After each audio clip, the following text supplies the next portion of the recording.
So good evening and welcome to the Blavatnik School of Government. I'm Ngaire Woods, Dean of the school. I'm absolutely delighted this evening to be welcoming former British Prime Minister Gordon Brown, Prime Minister from 2007 till 2010, and notable because when the world hit a global financial crisis, the last truly global crisis the world hit, Gordon Brown was the man who corralled the G20 together to come up with the $1 trillion package, which enabled the world economy to move forward with a modicum of confidence and solidarity and cooperation. These times call for a similar measure. This very week, the G7 leaders will meet here in the United Kingdom, and tonight Gordon Brown will give us a vision of what he hopes they're going to achieve. And for those of you who will absolutely, in fact, all of you who will want to follow up on the ideas, his new book, 7 Ways to Change the World, How to Fix the Most Pressing Problems We Face, will be published on the 10th of June. So look out for that. Without more ado, I'm going to turn to Gordon Brown's remarks and then directly in 11 minutes to your questions to Gordon Brown, who will join us to answer them. Thank you.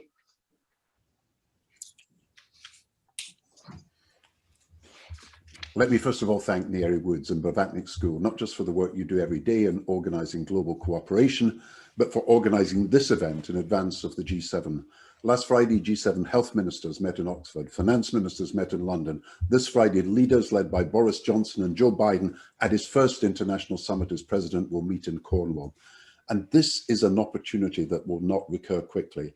With the world's richest countries round the table together at this unique moment, there is indeed a historic chance of progress. The world is, in my view, at a turning point, and it's not yet clear whether this is a point where history will or will not turn. We know what's wrong, we have yet to put things right. And we have to ask some very, very big questions. Why have so many lives been lost worldwide during this COVID crisis through lack of equipment, lack of medicines, lack of finance? Why in the 6 months since vaccines were first available have we lost more lives than during 2020? And as we stand back and look at the world as a whole, can we not ask ourselves big questions as well? Why are we under constant threat of financial crises? Why are we struggling to halt climate change? Why are we failing dismally to deliver on our promises of the Sustainable Development Goals? Why are we still, even after this weekend's announcement of tax reform, still not collecting taxes due from the world's wealthiest companies and people? And why is there a new nuclear arms race underway with half a dozen countries threatening to become nuclear weapon powers? Now, none of these questions is easy to answer. To do so involves intensive research and complex judgments, but they all have one characteristic in common. These are global problems that need global solutions. None can be resolved by one country, organization, or leader on their own. None can be solved without a degree of cooperation between nations. I was asked after the global financial crisis what I'd learned, and people said to me, it's the economy, stupid, isn't it? Quoting the Clinton approach to politics. I said, no, what I've learned is that global problems need global solutions for the economy and everything else. You know, the term ungoverned spaces has traditionally meant the unsafe, lawless zones in failing and fragile states where private landlords, bandits, pirates, terrorists, insurgents, armed traders, illicit drug dealers, black marketeers hold sway. But the ungoverned spaces I have in mind are alarmingly much vaster, if still sharing in certain traits. They encompass the entire global environment, polluted oceans, desiccated forests, fast expanding deserts. They span the global financial system as tax havens, offshore financial centers, and illicit flows of money facilitate the looting of public coffers by the world's least needy. And they include the world's thermonuclear safety regime, ever more technically sophisticated, but also ever more vulnerable to accidents and manipulation. And they exist because of our failure to create safe havens, protected spaces, to support refugees who've lost their country, displaced people who've lost their homes, the world's poor who have no safety nets when they fall and are denied both the stability and opportunity that a properly managed world economy would ensure. And global public health is an ungoverned space too. No proper early warning system, no satisfactory exchanges of information, no power to require remedial actions, no agreement yet on how to share the costs of equipment from ventilators to vaccines. Now, we could blame weak national leaderships, bureaucratic inefficiencies, economic vested interests. And I think but I think all would agree that global cooperation is failing. Because since 2010, cooperation has been undermined, first by a defensive nationalism, made official in formal tariff barriers, border controls, remember the building of frontier walls, now 66 in number, and then more recently in an even more aggressive form in America first, China first, India first, Russia first, movements that have led to the outburst of vaccine nationalism and medical protectionism in this COVID crisis. It's really time for a new start. President Kennedy told America it should match its declaration of independence by a declaration of interdependence. Now, nationalist passions and great power rivalries make it difficult today to envisage the fundamental reform of the global architecture of decision-making so that we could solve pollution, poverty, pandemics and proliferation, the sort of change we envisaged and planned when we formed the Leaders G20 in 2009. But after a year when international cooperation failed, the credibility of our leaders this year depends on being able to show from Friday onwards that they can work together closely. And the 5 international events this year will test whether we can unwind the protectionism of the last decade and reactivate international cooperation, even if it is just issue by issue. And it's not just the G7 summit that we're looking to, but the climate change COP26 under British presidency is also. August non-proliferation treaty talks under the United Nations, the United Nations General Assembly in September, the November G20 meeting also chaired by Italy. They will all test our capacity to work together.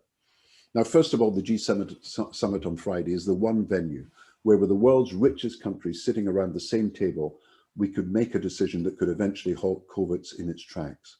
An offer to vaccinate the whole world by agreeing a burden sharing plan, the one that has been proposed by the leaders of Norway and South Africa, under which the G7 attendees paid the lion's shares of the cost, 2/3 of the cost of immunizing the poorest citizens in the poorest countries. And if they were able to make such a historic offer that I'm happy to explain in our discussion, that guaranteed funding for global public health would be available. And if perhaps they also supported a temporary patent waiver on vaccines, the United Nations General Assembly 4 months from now could be the occasion to renew our commitment to deliver the world's sustainable development goals by 2030. And so we would be fighting the real enemy, not another country, but fighting poverty, deprivation, disease, illiteracy, ignorance, pollution, and squalor. And of course, I welcome the agreement at the weekend to set for the first time a minimum global tax rate that all multinational companies should pay. But I wish I could say that the days of tax havens are numbered, that there will be no hiding place for tax avoiders, and that resources that are being siphoned off to tax shelters can now be all made available to pay for health, education, and vital public services in rich and poor countries. But for this to happen, I'm afraid we need 3 other changes. A higher tax rate, 25% perhaps, less exemptions, the kinds that are now helping particular companies like Amazon, and a determination that taxes will be imposed at all times where economic activity takes place, and we don't rely on nameplate companies. Now, August will see the long postponed review of the Non-Proliferation Treaty, and our aim must be to end nuclear tests, to end the enrichment of plutonium and uranium, that's of course one of the issues with Iran, and to halt what is becoming a new nuclear arms race involving America, Russia and China, and address the very real risk where up to 6 Middle Eastern powers, and not just Iran, are considering whether they should take the step to become nuclear weapon states. I think nuclear weapon states should declare that they will never use nuclear weapons first, and that unless attacked by nuclear weapons, they would never use them at all. And on that basis, we could secure a new start and reduce the role of nuclear weapons in defense strategies, stop proliferation, and of course, end the nuclear arms race. Now, although central banks and governments worldwide mounted similar rescue operations as economies shuddered to halt in 2020, there was in fact very little cooperation between the major economies of Europe, America, and China. And I can remind people of the words of Churchill about the failure to act in the world depression of the 1930s. Leaders then were resolved to be irresolute, he said, adamant for drift, solid for fluidity, and all-powerful for impotence. Now, planning a sustained recovery and avoiding what is a danger, a 2-speed global economy in which rich and poor countries diverge, requires the kind of collaboration we managed to see in the first part of the global financial crisis 10 years ago. Fiscal and monetary coordination to ensure balanced growth, debt restructuring to enable low-income countries to recover, concerted investment in infrastructure that, as the IMF has shown, would have synchronized at a massive true trillions to world economic output by 2025, and at least half of that new investment should be directed towards job creation in the green economy of renewable energy, energy efficiency, sustainable transport and regenerative agriculture. Now, such a G20 agreement in Italy in the autumn could be the starting point for a successful COP26 in Glasgow. 60% of countries now have some sort of net zero carbon goal. Cities, companies, charities have all made net zero commitments. But the commitments, and particularly the near-term commitments for the 2020s, that the largest countries have made are not nearly sufficient to limit warming to the 1.5 degrees promised in the climate agreement in Paris. So we will have in the next few weeks to raise COP26's level of ambition. First, by proposing tougher near-term carbon reduction targets, and including forcing companies to disclose their global footprints. And second, by making good the promises made to low-income countries and the coastal states that with 100 billion by 2020 and 100 billion every year after, we would financially assist the transition to green economies.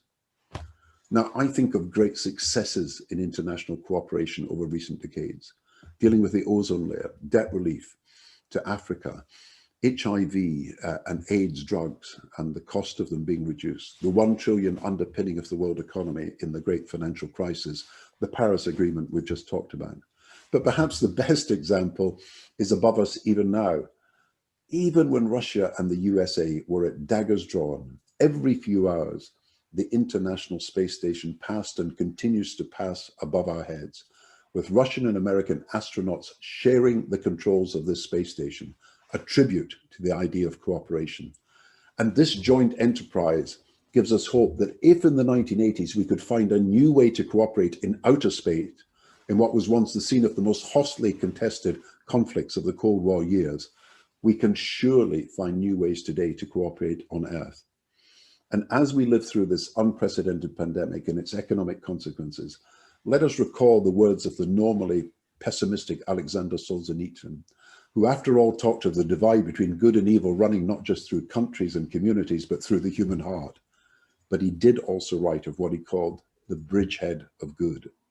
And it is this bridgehead of good that we have seen on display in the actions of ordinary people during this crisis. Aid workers moving heaven and earth to get protective equipment to the poorest corners of the world. Nurses and doctors risking their lives to save lives. Scientists cooperating across borders to contain and cure disease. The vaccinated in rich countries donating money to help the unvaccinated in poor countries. Offering help to men and women and children they would never meet and whose names they would never know, but they wanted to help. And so let us remember, finally, the words of Tennyson, the acclaimed British poet, who wrote late in life a despairing poem called Locksley Hall 40 Years On, which ran with these words, O chaos, cosmos, when will it ever end? But Gladstone, then the United Kingdom Prime Minister, hit back, and he reminded Tennyson of one of his first poems he had ever written, not Locksley Hall 40 Years On, but the original poem simply called Locksley Hall, which ran rather differently, dipped into the future as far as the eye could see and saw the vision of the world and the wonder it could be. This was the Tennyson who said in Ulysses that our task was always to strive, to seek, to find, and not to yield, never yielding to xenophobia, jingoism, isolationism, protectionism, and nationalism, but striving hopefully, as we must start to do this week, towards a healthier, safer, greener, and fairer world. Thank you very much.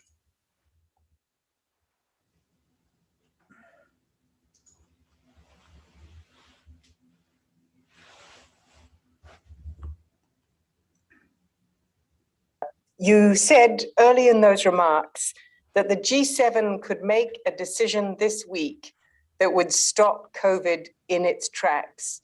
That's a huge thing to promise and to offer to people in this school whose countries are currently engulfed in the latest wave of COVID infections.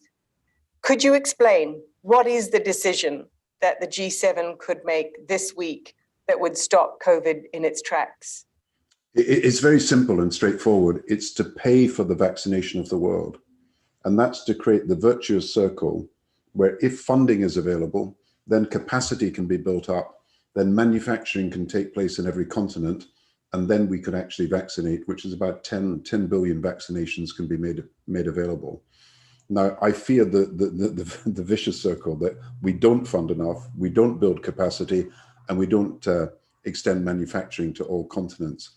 Boris Johnson actually said yesterday that he wanted to make a pledge that by the end of 2022, everybody would be vaccinated. So that's a big promise that he's making. The problem is he's got to have a plan to do it.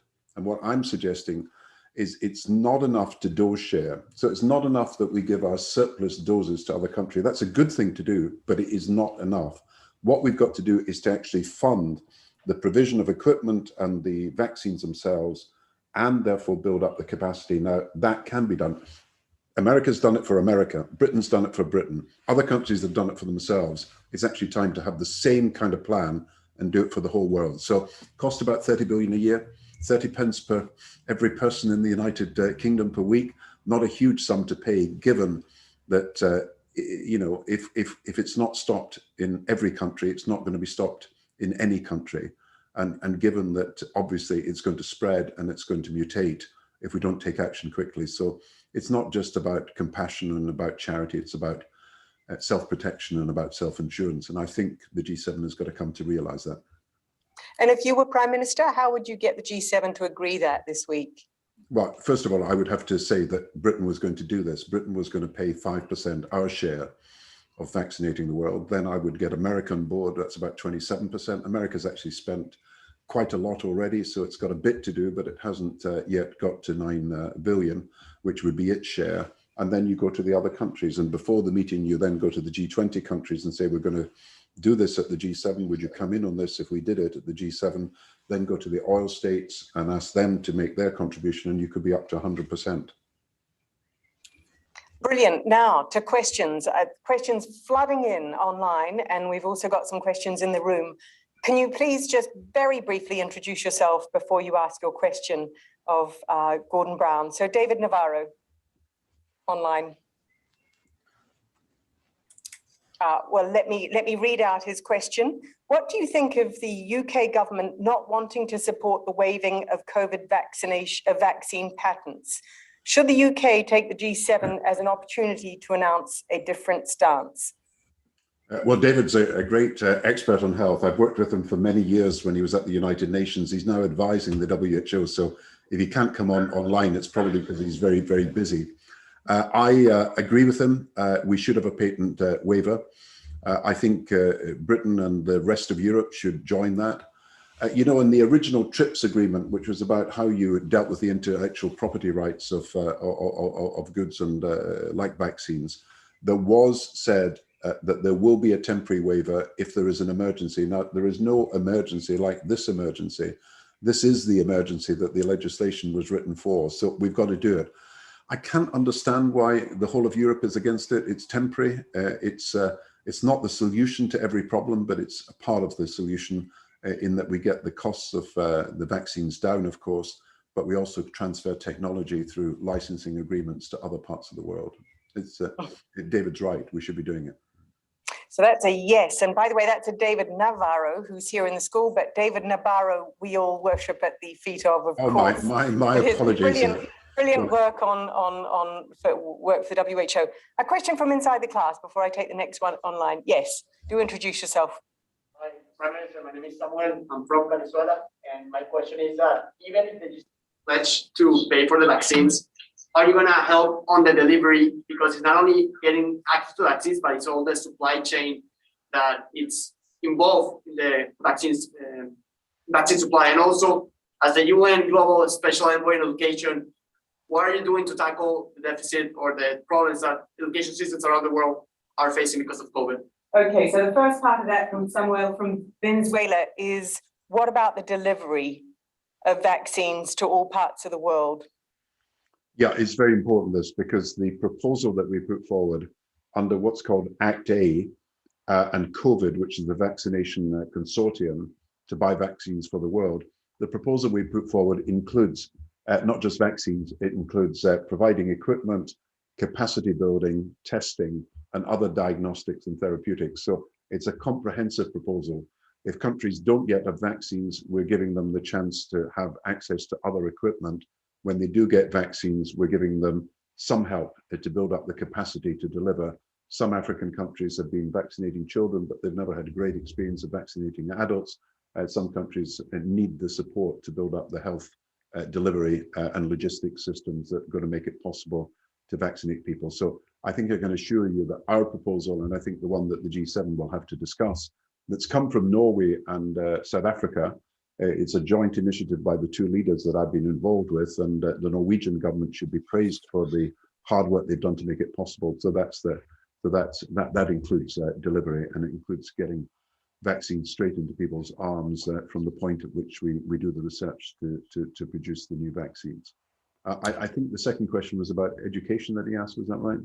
Yes, actually, I was going to bring in, the school has a research program looking at how to overcome literacy in developing countries, the RISE program. And Kirsty and Joe from that program ask, how can we help national governments and the international community focus on fixing education systems to get children learning, given that this year has been a disaster for so many children around the world? So we estimate there are about 800 million children and young people who leave school without qualifications that you would accept as qualifications for a workplace job, and that there are 400 million children by the age of 11 who can't functionally are not able to read properly under the tests that the World Bank have invented. So we've got 50% literacy poverty, if you like. So we've got to invest in education. So huge cuts in investment in education. We've got to have partnerships with countries so that international and national efforts are put towards the development of educational systems that have got to get back and build back better, as we say. I think we've got to understand that education is changing. The classroom is perhaps the one place that is unchanged since the 18th century. And we've got to look at new techniques using artificial intelligence, using obviously technology. The teacher may have to think of themselves as the tutor more than the lecturer, and we use the lecturers that come from all over the world from some of the brilliant lecturers. But the role of the teacher is not diminished by technology, it's enhanced by technology because it allows us to do personalized and individualized learning. So this is the chance to reform, and we should take it. It's been sad that there's been no internet connections for so many young people and children during this crisis. So we've got a world divided between rich and poor, education rich and education poor, and of course digital rich and digital poor. And these are three divides that really hurt millions of children around the world. And we've got to do something both in terms of resources and in terms of reform to make that different. Question from in the class. Yes, do introduce yourself. I'm from China. Thanks for taking the time to come to us and sending some very optimistic message. You have emphasized the importance of international cooperation facing the international challenges, and you refer to US and URSS cooperating in outer space even on the Cold War. And of course, none of us want fall into Cold War again, and that is why many people think that global health cooperation and climate change between China and US is the solution to create a positive momentum on the, between the two powers. And since the UK is hosting G7 and later the COP26, I'd like to know the UK stance in this regards, and what are your comments or suggestions for the two great powers? So I think, oh, you heard the question. Good. Yue Chen from China asking, what are the prospects for China, US, UK cooperation on climate and health?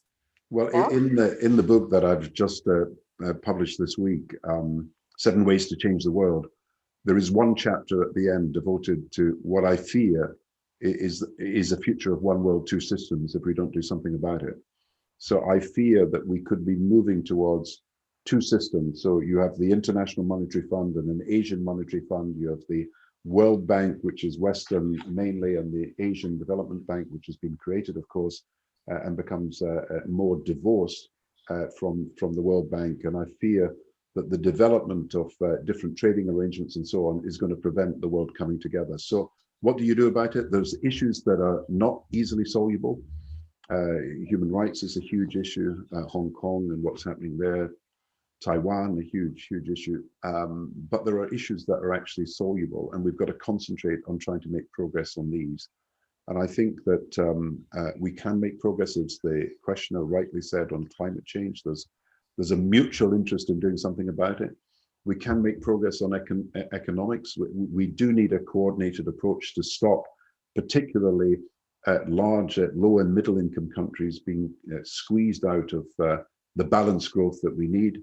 We need to do something about debt restructuring and in poorer countries, and China has got to play a role in that, because some of the debts are in fact owed to China more so than we did debt relief 15, 20 years ago. So there are many areas where we can cooperate, and I think we have got to concentrate on those areas while recognizing that there are big ideological and political divisions that exist. But for the future of the world, we've got to find a way of talking to each other and continuing to work together. Well, Chris Adam asks, we're about to see a historic 650 billion SDR issue in the IMF. Without us going into the technicalities of that, but it's the IMF's way of expanding liquidity. Are you confident that that will be deployed in a way which helps us with your first point of getting vaccines into every arm in the world? Yeah, that could play a big role. I mean, we did an SDR allocation in 2009. It was agreed by all the major countries. It's now been agreed for the IMF's major shareholders, so that will happen in the next few months. The question, so Britain, for example, gets 23 billion, if I remember right. America gets the lion's share because it's the biggest shareholder, 100 billion. Only about 20 billion go to the low-income countries. So we've got to look at how we can, if you like, shift some of the resources going to the richest countries and divert them into some of the poorer countries. And that's really what the test of negotiations are now. We know that this money will be allocated according to the percentage shareholdings you have in the IMF. We think it should be agreed that some of it will be passed over by the richer countries to the poorer countries. Now, Britain and France has done some of this in the past, and we can do it again. The question then is, how will the money be used? If it were used simply for countries when they receive it to have to pay back their debts to other countries, and therefore all their debts to voucher funds or anything else, then that would not be a very good use of the money at this stage. It's got to be used to generate growth in the world economy, to pay for health and for education, and to deliver better public safety nets. So I think we've got to consider not just the amounts that are being distributed, but how we actually can make the distribution fairer to the people who are very small shareholders at the IMF and actually get very little from this allocation. Gordon, last question. You've made a very powerful case tonight that this G7 this week can stop COVID in its tracks. You've sat at that table with the other G7 leaders. What will stop them from doing that? Blindingly obvious step. We're all being hobbled by this pandemic. Well, the funny thing about a G7 is it's very informal. So that can become the basis on which you can actually get people around the table to agree something, because they don't have all sorts of caveats being put in by all sorts of people, so they can make big decisions. Or it can become an excuse for inaction, that we haven't got the papers, we haven't got the detail.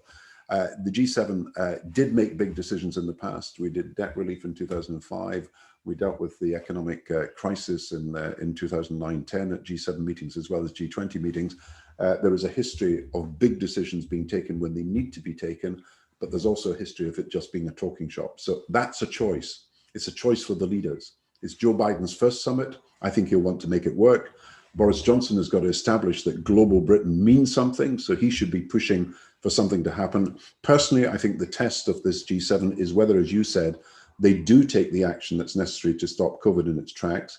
And my fear is just to decide on dose sharing, which will maybe be about 1 billion vaccines, is not enough.